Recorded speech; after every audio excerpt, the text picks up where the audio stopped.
नमस्कार, welcome to market का morning dose by chartical chats. Screen पे आपको दिखाई दे रहा है 16 अप्रैल का इंस्टीट्यूशनल इन्वेस्टर्स का डेटा।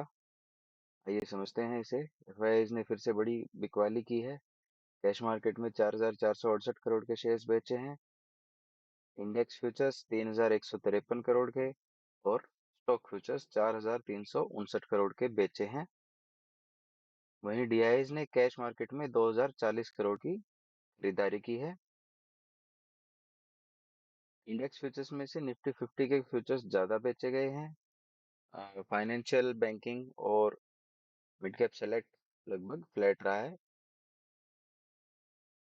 वो अपने 16 अप्रैल के ट्रेड में भी दिखाई दिया होगा कि जो कैश मार्केट में आपकी पोजीशंस हैं उनमें फ्लैट टू प्रॉफिटेबल ट्रेड रहा होगा, लेकिन जो फ्यूचर्स ऑप्शंस की पोजीशंस हैं, बड़े जो स्टॉक्स हैं, उनमें बड़ी गिरावट हुई है 16 अप्रैल को भी, यानी कि ट्यूसडे के दिन में भी। इंडेक्स ऑप्शंस दबा के खरीदे गए हैं 18,000 करोड़ के आसपास। स्टॉक ऑप्शंस में भी थोड़ी बहुत खरीदारी है।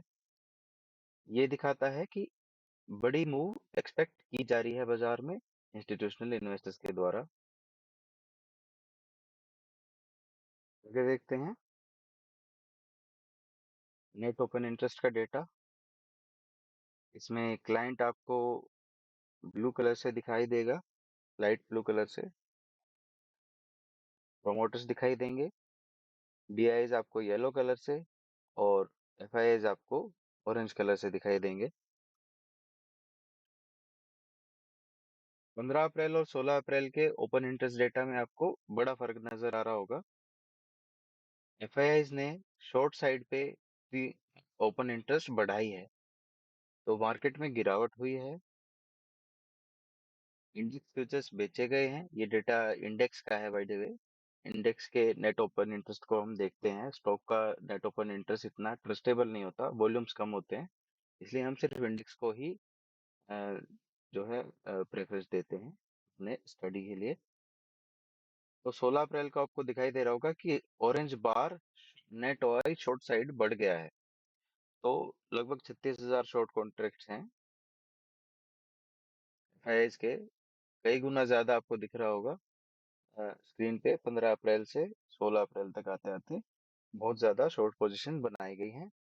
ये फ्रेश शॉर्ट्स हैं, कोई लॉन्ग अनवाइंडिंग नहीं है। इससे पहले 12 को मैंने आपको बताया होगा कि मार्केट में गिरावट जरूर हुई है, लेकिन ओपन इंटरेस्ट नहीं बढ़ा था। आपको दिख रहा होगा लाइट ब्लू और येलो ही है, उसमें ऑरेंज नहीं है। तो इसका मतलब शॉर्ट्स नए नहीं बने थे, अब नए शॉर्ट्स बनाए गए हैं। लॉन्ग साइड पे बहुत कम पोजीशंस हैं, इसलिए चार्ट पे आपको दिखाई नहीं दे रही हैं। लॉन्ग साइड पे जो ज्यादातर लोग खड़े हुए हैं वो रिटेल इन्वेस्टर्स हैं, जिनको क्लाइंट के नाम से यहाँ पे दर्शाया जाता है। तो रिटेल इन्वेस्टर्स लॉन्ग हैं और एफआईआईज डीआईएस ज्यादातर शॉर्ट पोजीशन बनाकर खड़े हुए हैं मार्केट में। ये वो कोविड से पहले का पुराना टाइप का डेटा बहुत टाइम बाद दिखाई दे रहा है। जब बाजार गिर रहा होता है, रिटेल इन्वेस्टर्स खरीद के खड़े हुए हैं और फॉरेन इन्वेस्टर्स बेच रहे हैं। बीच में ये ट्रैप होना शुरू हो गए थे फॉरेन इन्वेस्टर्स, लेकिन अब कुछ टाइम से मैं देख रहा हूँ वो नॉर्मल से ही लौट रही है और रिटेलर्स का वो डोमिनेंस कम हो रहा है, क्योंकि मार्केट बहुत ज्यादा ऊपर आ गया है और रिटेलर्स को लग रहा है कि जो बहुत बढ़ गया, इससे ज्यादा क्या बढ़ेगा। इस चक्कर में बार बार अपनी लॉन्ग पोजीशन को एकदम से छोड़ देते हैं। एफआईआईज लॉन्ग बड़ी गिरावट दिखाते हैं, बड़ी शॉर्टिंग सेलिंग करते हैं और ओवर लेवरेज्ड होके काम करने की रिटेल इन्वेस्टर की आदत है ही। उस खराब आदत का फायदा फिर से एफआईआईज 2-3 साल बाद मैं देख रहा हूँ खाने में कामयाब होने शुरू हो गए हैं। तो जो भी इस वीडियो को देख रहे हैं वो समझिए कि अपने स्टॉप लॉसेस को अच्छे से फॉलो करिए। अब वो टाइम चला गया है जब आपने कुछ खरीद लिया, आज नहीं तो अगले महीने, अगले नहीं तो 2-3 महीने बाद आपका भाव वापस आ जाता है, शेयर वापस प्रॉफिट में आता है, आप बस पकड़ के बैठे रहो। तो ये जो माइंडसेट बन गया है, कि बस पकड़ के बैठे रहो और आपका भाव वापस आ जाएगा, ना तो लॉन्ग साइड पे और ना ही शॉर्ट साइड पे। अब ये गलती आपको बिल्कुल भी नहीं करनी चाहिए, क्योंकि वो टाइम ज्यादातर लोग जो नए, जो करोड़ों लोग पहले कोविड से पहले मैंने कहीं देखा था 2-3 करोड़ डीमैट अकाउंट्स थे, अब लगभग बढ़ के 20 करोड़ के आसपास डीमैट अकाउंट्स होने वाले हैं। तो जो नए लोग ज्यादा आए हैं कोविड के बाद से, वो टाइम उन्होंने नहीं देखा हुआ है कि जब आप जो करते हो वो कभी ट्रैप हुए ही नहीं है। बाजार इतना ज्यादा गिरा ही नहीं है। ज्यादातर लोग लॉन्ग साइड में ट्रेड करते हैं, कुछ खरीद के बैठ जाते हैं, बढ़ जाता है तो बेच देते हैं, नहीं बढ़ता तो नीचे कितना भी गिरता रहे उससे निकलते नहीं है। और वो कभी ना कभी घूम के वापस ऊपर आ जाता है, और फिर आपको लगता है कि भाई हम तो मार्केट के पूरे ज्ञानी हो गए, हमें तो सब कुछ आ गया। और अब बस यही है जो भी है लाइफ में करना है। लेकिन ऐसा नहीं है। अब जरूरी नहीं है कि आपके भाव लौट कर आए। शॉर्ट साइड पे भी ये गलती मत करना, लॉन्ग साइड पे भी ये गलती करना, मैं बार बार कह रहा हूँ। आगे बढ़ते हैं चार्ट्स की तरफ। उससे पहले देख लेते हैं ग्लोबल मार्केट्स में क्या हुआ था कल के दिन। कल के दिन डाउ जोन्स में फ्लैटिश ट्रेड रहा है, 0.12% नीचे आके बंद हुआ। दिन में दिन के दौरान ऊपर नीचे भी हुआ था, वो हम चार्ट पे देखेंगे।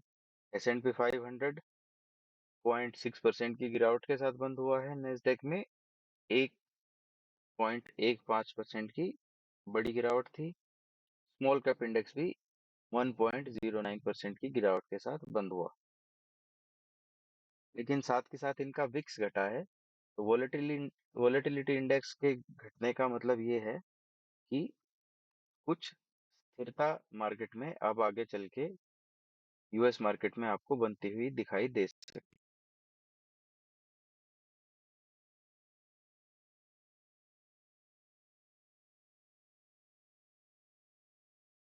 इसके साथ FTSE 100, अगर लंदन का इंडेक्स हम देखें तो 0.35% बढ़ के बंद हुआ था।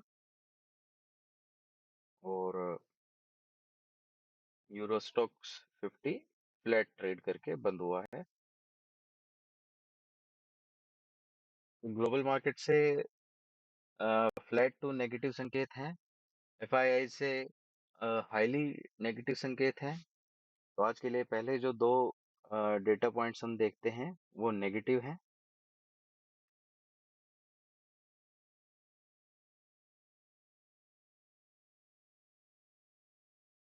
चार्ट्स पे आइए समझते हैं। 16 तारीख को हम लगभग यूएस स्टॉक फ्यूचर्स को यहाँ छोड़ के गए थे।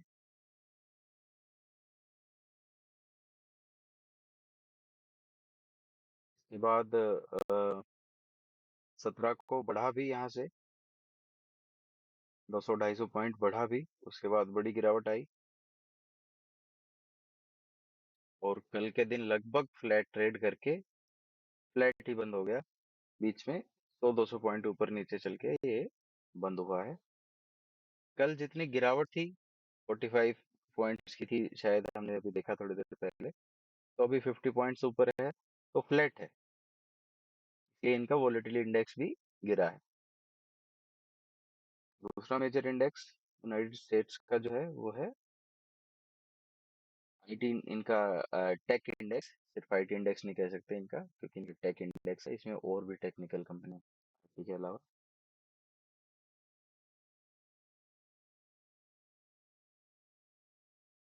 ये भी आप देख पा रहे होंगे, यहाँ कहीं हमने इसे छोड़ा था 17,700 के आसपास।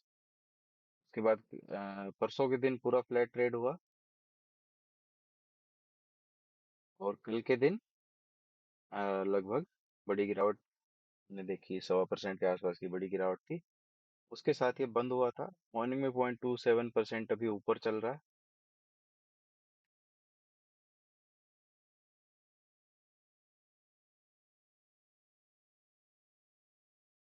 US 500 जो कि इनका मिड कैप इंडेक्स है, S&P 500, ये भी नेस्डेक की तरह ही सिमिलर पिक्चर है इसमें।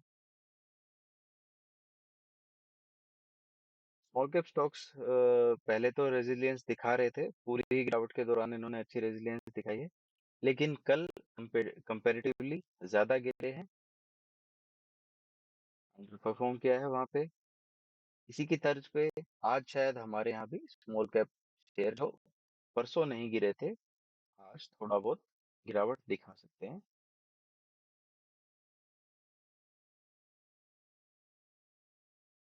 फ्यूचर्स जो हैं, यूएस फ्यूचर्स की तरफ से फ्लैट से संकेत आप मान सकते हैं। तो अब हमारे पास तीन संकेत हो गए। ग्लोबल मार्केट्स में जो फ्यूचर्स हैं वो फ्लैटिश ट्रेड कर रहे हैं, जो क्लोजिंग इन्होंने दी है वो नेगेटिव दी है, और इंस्टीट्यूशनल इन्वेस्टर्स का डेटा हमारे लिए नेगेटिव है।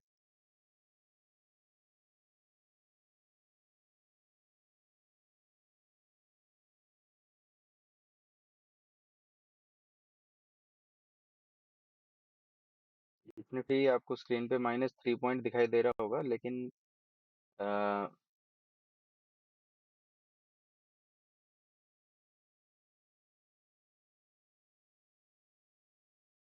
16th को जो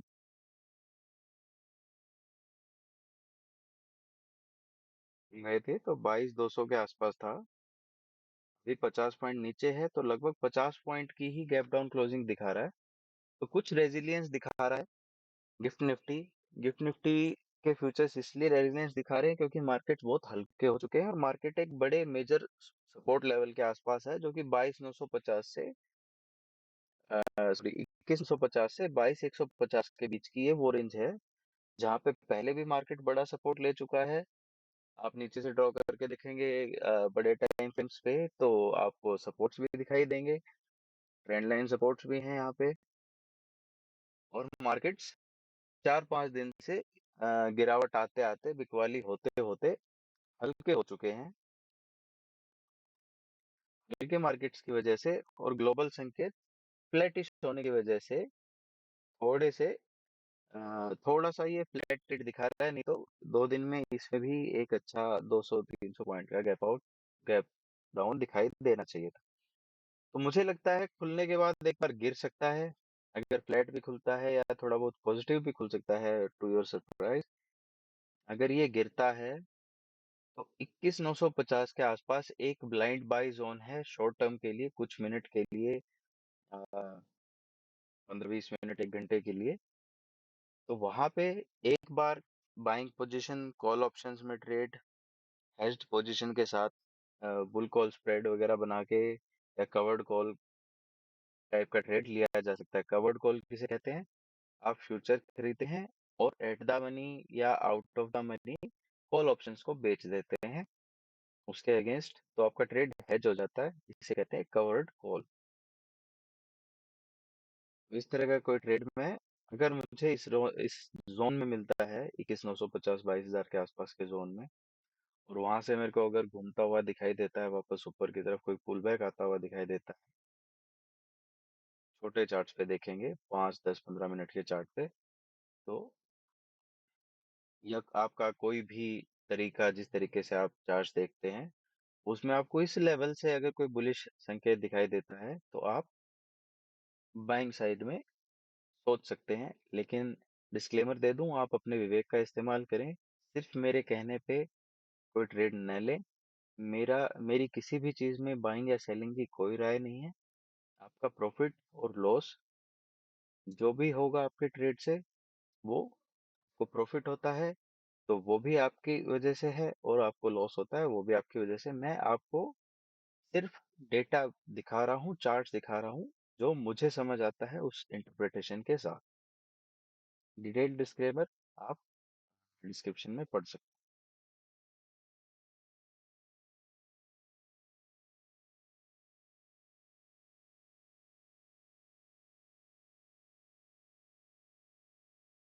यूएसडी आईएनआर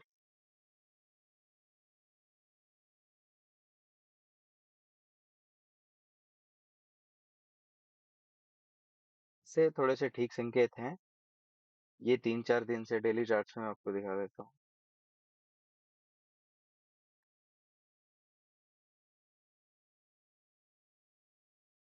सॉरी। तीन चार दिन से नहीं, ये 2 दिन से थोड़ी गिरावट दिखा रहा है यूएस डॉलर। लेकिन एक तरह से बड़े चार्ट्स पे, आप डेली चार्ट्स पे या वीकली चार्ट्स पे आप देखेंगे तो कुछ खास नहीं है। इतनी बड़ी गिरावट के बाद इतना सा पुल बैक बनता है, हमारे लिए अच्छा संकेत तब होगा जब ये इस लाइन के नीचे आए, 83.4 की लाइन के नीचे आए। जब तक इस लाइन के नीचे नहीं आता है, खतरा बना हुआ है। मार्केट्स में बड़ी बाइंग इंडियन मार्केट्स में नहीं आएगी जब तक ये इस लेवल के ऊपर बना हुआ, क्योंकि ये उन एक मेजर पैरामीटर्स में से है जिसे एचएनआई इन्वेस्टर्स या एफआईआई या और कोई भी बड़े ट्रेडर्स जो भी प्रोफेशनली ट्रेड करते हैं, जब तक यूएसडी बुलिश दिखाई देता है तब तक इक्विटीज में वो पैसा नहीं डालते हैं। ये जब बेयरिश होगा, बेयरिश कब होगा? 83.4 के नीचे ही बेयरिश होगा, और उसके बाद ही बड़ा पैसा कोई भी इक्विटीज में डालेगा, उसी से मार्केट में बढ़त आती है। आपके मेरे जैसे लोगों के छोटे छोटे अमाउंट्स में खरीदने से बढ़त नहीं आती है। बढ़त बड़े इन्वेस्टर से ही आती है, और उनके लिए ये एक बड़ा पैरामीटर है। दूसरा बड़ा पैरामीटर है यूएस ऑयल या क्रूड ऑयल। ये डब्ल्यूटीआई क्रूड है। वैसे आपको हर जगह ब्रेंट क्रूड का डेटा दिखाई देगा, लेकिन हमारा जो चलता है वो ज्यादातर इसी से डेराइव होता है, डब्ल्यूटीआई क्रूड से। This is West Texas something. ये यूएस प्रोड्यूस्ड ऑयल का प्राइस होता है। ब्रेंट क्रूड जो आपको हर जगह दिखाई देगा वो इससे $5 के डिफरेंस पे लगभग चलता है। यानी कि ये 82 है तो वो 87 के आसपास चलता होगा। इसने कल के दिन में 3.5% की बड़ी गिरावट दिखाई है। ये कुछ हद तक डॉलर के जो इल इफेक्ट्स आते हैं हमारी मार्केट पे डॉलर के बढ़ने के, उसको सेट ऑफ करता हुआ आपको दिखाई पड़ेगा। इसीलिए इसकी वजह से भी ग्लोबल सुस्ती और एफआईआई की सेलिंग को मार्केट, हमारा गिफ्ट निफ्टी आपको इग्नोर करता हुआ दिखाई दे रहा है, और आज पॉजिटिव ट्रेड के संकेत दे रहा है।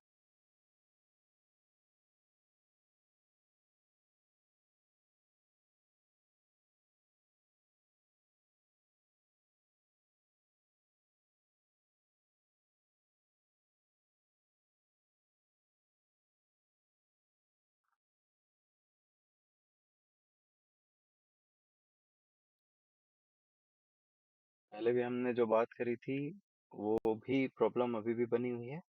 गोल्ड और सिल्वर अच्छा रिटर्न दे रहे हैं, और इस तरह के स्टेबल एसेट्स जब अच्छा रिटर्न देते हैं तो इक्विटी मार्केट्स के लिए अच्छा नहीं होता है। ये किसी स्मॉल कैप के स्टॉक्स की तरह बढ़ते जा रहे हैं, और जब ये अच्छा रिटर्न दे रहे होते हैं तो कोई भी, मैं भी चाहूंगा कि मैं इसी में इन्वेस्ट करूं, क्योंकि इसकी कोई फिजिकल बैकिंग है, और अ, सरकारें भी इसमें खरीदती हुई दिखाई दे रही हैं जियोपॉलिटिकल टेंशन्स की वजह से।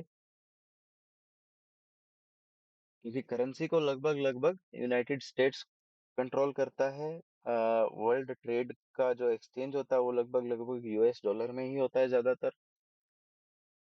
रशिया के ऊपर जब सैंक्शंस लगे थे तो इस चीज को बाकी सरकारों ने भी देख लिया, और अब जो भी सरकारें किसी न किसी कॉन्फ्लिक्ट में जाने की तैयारी कर रही होंगी, आगे आप देखेंगे वो गोल्ड में बाइंग करेंगे और फिजिकल गोल्ड को होल्ड करके रखने की कोशिश करेंगे, क्योंकि करेंसी को यूनाइटेड स्टेट्स हाईली इफेक्ट करता है, किसी भी देश की करेंसी हो। लेकिन गोल्ड को कोई भी इफेक्ट नहीं कर सकता है। इसलिए ये एक सेफ एसेट माना जाता है क्राइसिस के टाइम पे। जब भी किसी भी तरह का क्राइसिस दुनिया में कहीं होगा, कहीं वो कोई वॉर होगा, तो आप देखेंगे गोल्ड में बाइंग आती है, क्योंकि उस टाइम पे गवर्नमेंट्स खरीद रही होती हैं। तो ये सिर्फ इन्वेस्टर्स की ही नहीं, गवर्नमेंट की बाइंग शो कर रहा है गोल्ड के अंदर। जो इतनी बड़ी तेजी, इस तरीके के कैंडल्स आप पीछे कभी भी पीछे का चार्ट आप देख लेना, कभी भी आपको दिखाई नहीं देगा इसमें। सिमिलरली सिल्वर भी ऐसे ही है।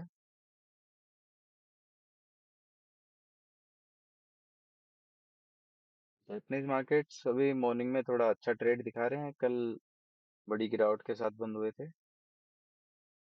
2% के आसपास।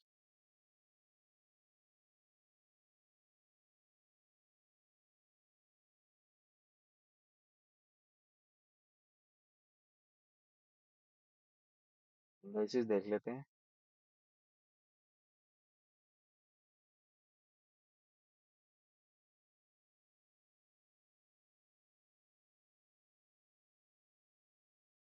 यहाँ हमने देखा था एक इनवर्स हेड एंड शोल्डर बना था।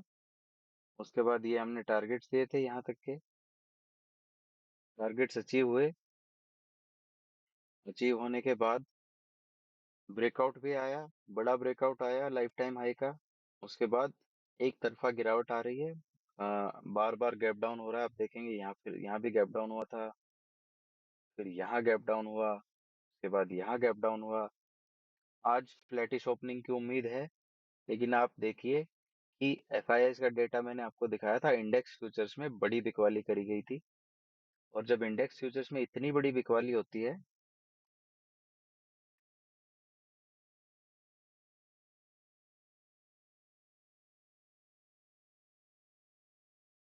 अगर मार्केट किसी वजह से पिछले दिन से कुछ थोड़ा बहुत आधा परसेंट के आसपास तक ऊपर भी चला जाए, तो आप सावधान रहिए वहां पे, क्योंकि एक गिरावट उनको एग्जिट देने के लिए बाजार जरूर देता है।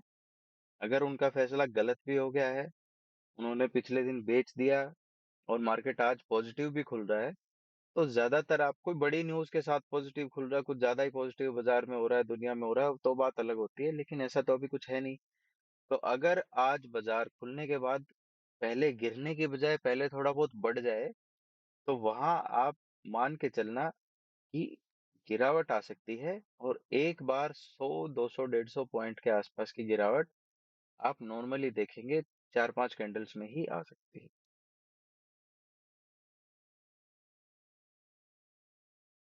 बाद अगर मार्केट को पलट के ऊपर जाना है तो जाएगा। बाद किस तरह का एक्शन होगा, ये तो लाइव मार्केट में ही देखा जा सकता है। लेकिन एक बात जो मुझे एक्सपीरियंस के हिसाब से पक्की नजर आती है, वो मैंने आपको बता दी है। ऊपर अगर बाई चांस खुल जाता है या खुलते ही ऊपर चला जाता है, तो वहां यूफोरिया में आके अंधाधुंध बिना किसी समझ के लॉन्ग पोजीशंस नहीं बनानी चाहिए। एक बार अ, जो शॉर्ट हेवीली शॉर्ट होके इंस्टीट्यूशनल इन्वेस्टर्स बैठे हुए हैं, उनको एग्जिट देने के लिए बाजार नीचे जरूर आता है, क्योंकि इंडेक्स अपने सपोर्ट पे है।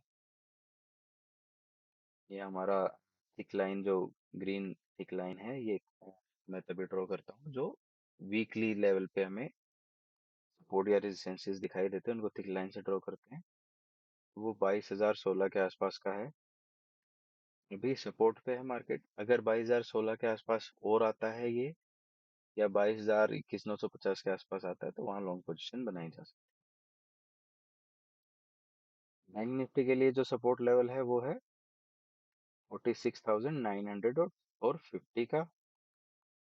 वैसे पूरा ही सपोर्ट जोन में है, आप देखेंगे ये यहाँ से लेके और यहाँ तक इसमें सपोर्ट है। अगर इसके नीचे फिसलता है तो 46,150 तक के लेवल्स आराम से आपको दिखाई देंगे।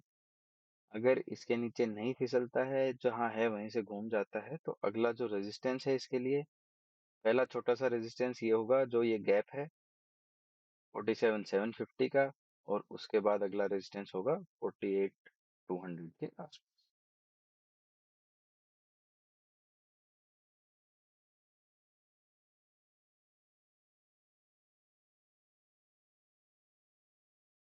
फाइनेंशियल निफ्टी ने अ, इस लेवल से सपोर्ट ले लिया है। इसमें फाइज भी बेच नहीं रहे हैं, इंश्योरेंस और एनबीएफसी कंपनियों का इंडेक्स है ये।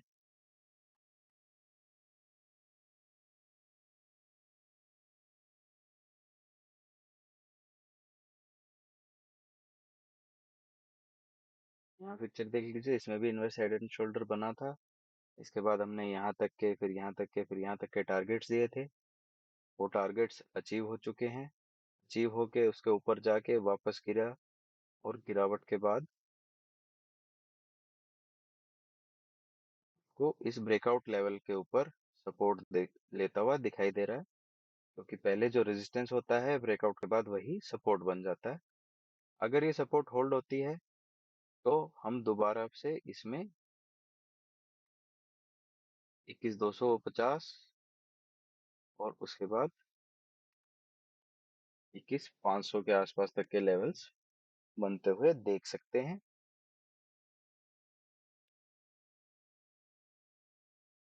मेजर सपोर्ट जो है वो इसी को मान के चलिए 21,036 21,025 के आसपास की मेजर सपोर्ट इसमें बन रही है।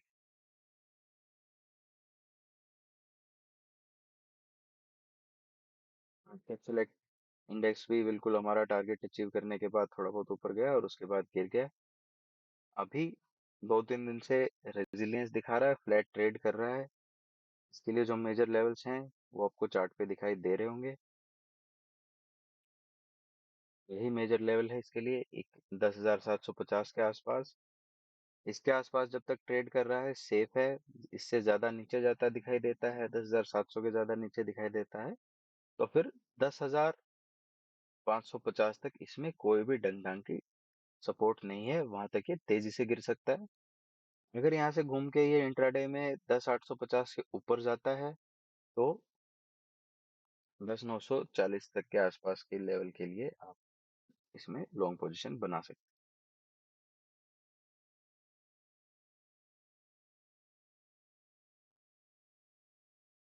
500 बिल्कुल ब्रेकआउट के बाद अपने ब्रेकआउट लेवल के आसपास ही अब ट्रेड कर रहा है, उससे थोड़ा नीचे भी गया।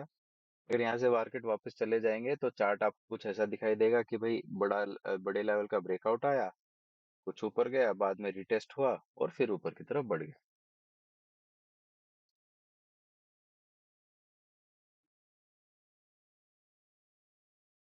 इसके अलावा इम्पोर्टेंट है इंडिया विक्स। ये हम पिछले वीडियोस में भी डिस्कस कर चुके हैं। 13.57 के आसपास का ये वो लेवल है। इसके नीचे जब तक इंडिया का विक्स रहता है तब तक आप निश्चिंत रह सकते हैं। उसके बाद अगर ये इससे ऊपर जाता है तो मार्केट में फियर बढ़ेगा और एक करेक्शन आ सकता है। लेकिन अभी कंफर्टेबल जोन में है। 13.5 के भी ऊपर निकलता है तो लॉन्ग पोजीशन को ध्यान में रखिए। जहां पे स्टॉप लॉस है स्टॉप लॉस लीजिए, अच्छा प्रॉफिट हो रहा है तो प्रॉफिट बुक करिए।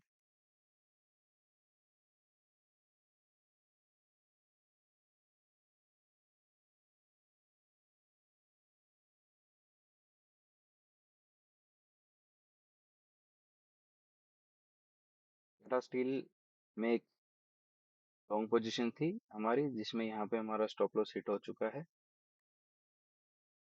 ये वीडियो में मैंने आपको दिखाया नहीं था।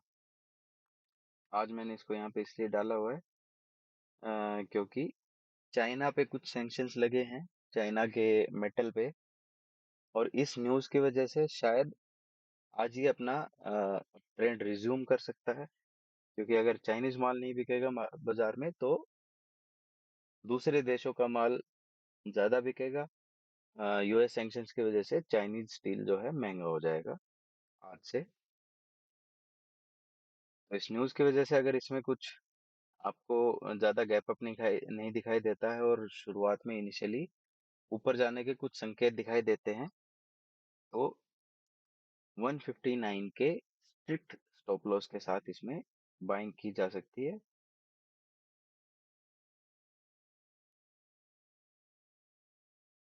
इसके अलावा सन टीवी में एक स्क्वीज आ रहा है। आप बॉलिंजर बैंड्स वगैरह पे अगर ट्रेड करते हैं उसमें देखेंगे तो आपको दिखेगा इसमें एक स्क्वीज आ रहा है। और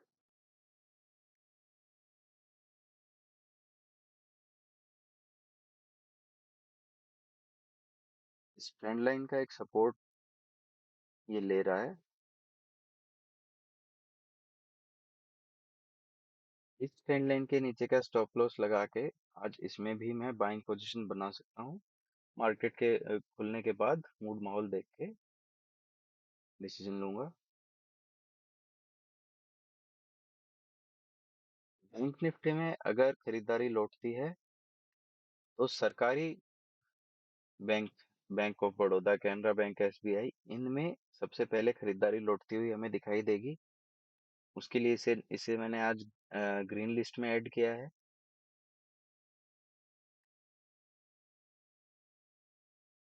नाउ एच एल में मैंने लॉन्ग पोजीशन बनाई थी, जिसे मैं एग्जिट कर चुका हूँ।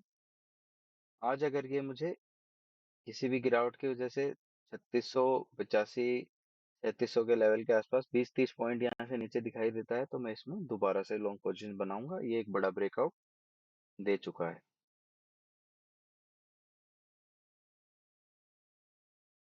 इसमें लॉन्ग पोजीशन मैंने कैरी करी है।